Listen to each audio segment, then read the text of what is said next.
Halo adik-adik, kali ini kita akan membahas topik kimia mengenai larutan penyangga dengan menggunakan media pembelajaran Makromedia Flash. Nah, di sini ada beberapa opsi. Yang pertama petunjuk, ada pendahuluan, ada kegiatan inti, ada evaluasi, dan pengembang. Nah, seperti video-video sebelumnya, yang kita fokuskan itu di bagian kegiatan inti ini, atau dengan kata lain di bagian materinya. Nah, tapi kita buka pendahuluan. Di pendahuluan ini ada kompetensi dasar, ada indikator pencapaian kompetensi. Nah, dan di sini ada juga peta konsepnya.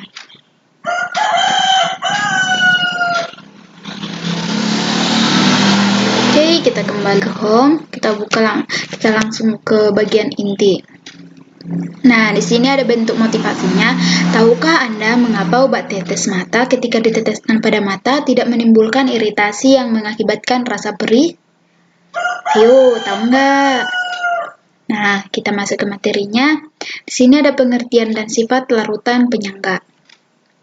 Larutan penyangga merupakan larutan yang pH-nya relatif tetap atau tidak berubah pada penambahan sedikit asam maupun basa atau juga dengan pengenceran oleh air. Nah, larutan penyangga memiliki sifat yang khas dibandingkan dengan larutan lainnya, yaitu dapat mempertahankan pH saat ditambah asam, basa, atau pengenceran oleh air. Jadi, berdasarkan campurannya, larutan penyangga dibagi menjadi dua. Yang pertama, larutan penyangga asam, dan yang kedua, larutan penyangga basa. Next, kita bahas yang pertama, larutan penyangga asam. Larutan penyangga asam ini campuran dari asam lemah dengan basa konjugasi. Contoh reaksinya, CH3COOH bereaksi dengan air atau H2O menghasilkan atau mengalami kesetimbangan menjadi CH3COO- dan H3O+. CH3COONA terurai menjadi CH3COO- dan Na positif. Nah, campuran asam lemah CH3COOH dan basa konjugasinya yaitu CH3COO- membentuk larutan penyangga. Dalam pembentukan larutan penyangga ini, ion CH3COO- dapat berasal dari garamnya seperti CH3COONA, CH3COOK, atau CH3COO 2 kali Ba dan seterusnya. Kita lihat simulasinya. Nah, 10 ml larutan asam asetat 0,1 molaritas direaksikan dengan 5 ml larutan natrium asetat. Nah, bentuk larutan buffer asam.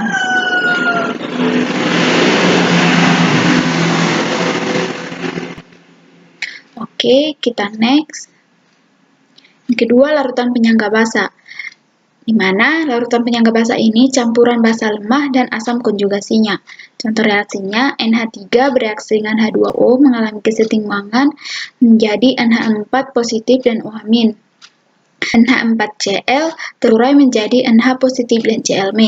Dalam reaksi di atas, NH3 atau NH4OH sebagai basa lemah dan NH4 positifnya asam konjugasinya.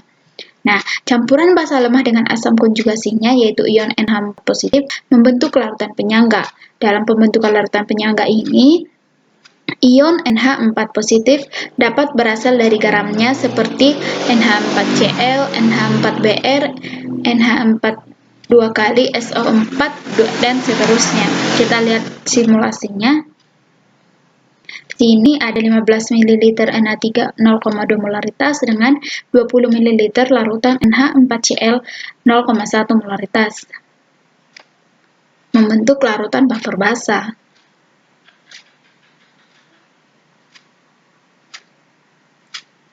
Oke, kita next.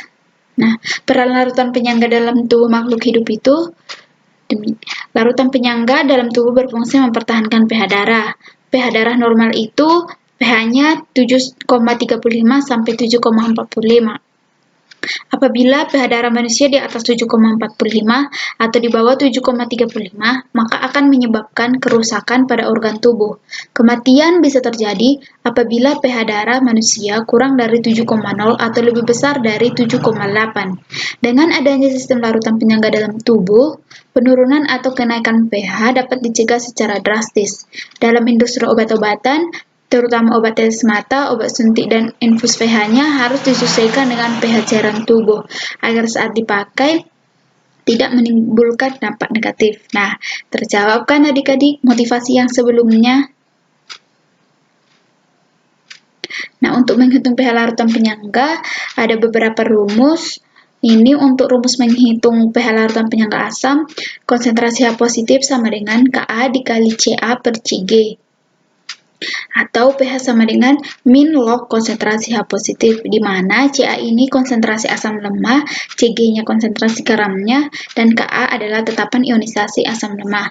Untuk menghitung rumus pH larutan penyangga basah tidak jauh beda, konsentrasi OH- sama dengan Kb dikali Cb per Cg, POH-nya sama dengan min log konsentrasi OH- dan pH-nya sama dengan 14 dikurang POH. Di mana Cb ini konsentrasi basa lemah, Cg ini konsentrasi garamnya, dan Kb-nya adalah tetapan ionisasi basa lemah. Nah, untuk contoh larutan penyangga dalam tubuh, ada penyangga karbonat H2CO3 atau HCO3-.